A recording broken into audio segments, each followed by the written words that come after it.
শাহজাদপুরে ষাটার্ধ বৃদ্ধের বসত ঘর ভেঙে চোখের পলকে ইটের দেয়াল তুলে জায়গা জবরদখলের অভিযোগ প্রবাসীর বিরুদ্ধে। বিস্তারিত জাহিদ হাসানের প্রতিবেদনে। সিরাজগঞ্জের শাহজাদপুর উপজেলার পরজনা ইউনিয়নের রানীকুলা গ্রামের ৬৫ বছর বয়সী বৃদ্ধ মোহাম্মদ আব্দুল কাদের বাপের ভিটা আঁকড়ে ধরে দোতলা টিনের ঘর তুলে স্ত্রী ও সন্ততি নিয়ে বসবাস করছেন দীর্ঘকাল। কিন্তু হঠাৎই তার পৈতৃক ভিটা নিজের দাবি করে দখল করতে আসে রুহুল আমিন নামের একজন প্রবাসীর আত্মীয় স্বজন এবং তার গুন্ডাপান্ডারা। কিন্তু বৃদ্ধ আব্দুল কাদের পিতার থেকে পাওয়া ১ ইঞ্চি জমিনও ছেড়ে না দেওয়ায় শুরু হয় দ্বন্দ্ব।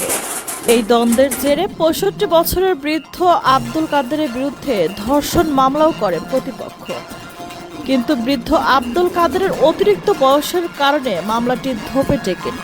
তবে সেখানেই থেমে যায়নি প্রবাসী রুহুল আমিন ও তার লোকজন। সোমবার ২২ ডিসেম্বর সকাল থেকে দুপুর পর্যন্ত চলে তাণ্ডব। বৃদ্ধ আব্দুল কাদেরের ঘর চোখের পলকে কুপিয়ে ভেঙে ইটের দেয়াল তুলে জায়গা জবরদখল করে প্রবাসী রুহুল আমিনের লোকজন।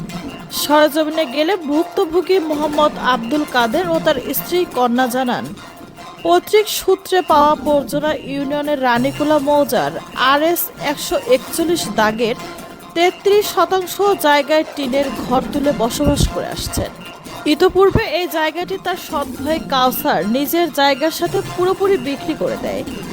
কিন্তু আদালতের মাধ্যমে নিজের অংশ ফেরত পান বৃদ্ধ আব্দুল কাদের। ২০১৯ সালে আদালত থেকে প্রতিনিধি দল ঢোল পিটিয়ে সীমানা নির্ধারণ করে জায়গা বুঝে দেয় আব্দুল কাদেরকে। এরপরও থেমে থাকেনি সৎ ভাই কাউসার।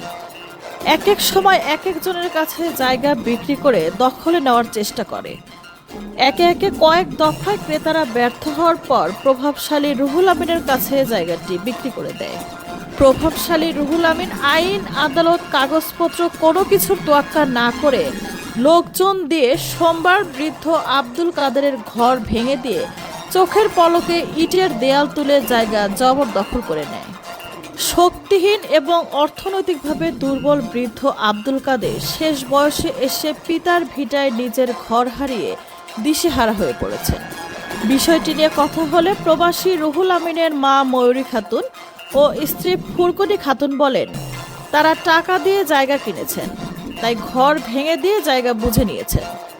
এক ভাইয়ের অংশ কিনে অন্যজনের অংশ জবরদখল করে ঘর দুয়ার ভেঙেছেন কিনা এমন প্রশ্নের জবাবে জানান, যে বিক্রি করেছে সে বুঝে দিয়েছে।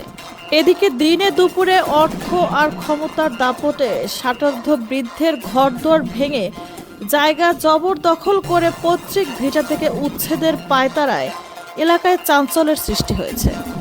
ঘর ভাঙা আহত পাখির মতো ষাটার্ধ বৃদ্ধের আর্তনাদে গ্রামের শত শত নারী পুরুষ জড়ো হয়েছে ভাঙা বাড়িতে। যেহেতু আমার দিছে হলো রায় দিয়ে দিছে হলো আমার ইসের ভিতরে যে বাড়িটা আমার দখল করে দিয়ে গেছে, বাস গাড়ি করে দিয়ে গেছে। এইগুলো সব মহারাষ্ট্র লোকজন ভাড়া করে নিয়ে আসার পরে আমরা ঠেক দিছি যে এরকম করেন না আপনারা। পরে সবাই আইসে লোকজন মারধর করে ঘর বাড়িগুলো এরকম মহারাষ্ট্র থেকে নিয়ে এসে আলালেক নিয়ে এসে খাদেমেক নিয়ে এসে আবার ওই যে লাভলু ভাই সাহেব আলী এদের নিয়ে এসে আলাল তারপর জোর করে ঘর করছে আজকে আমার ঘর ভাঙছে। আর এই যে ঘরটা কিছুদিন আগে জোর করে তুলছিল, আজকে আবার ওই ঘর এই পাশে তাই না এই পাশে আছে জোর করে তুলছে আজকে।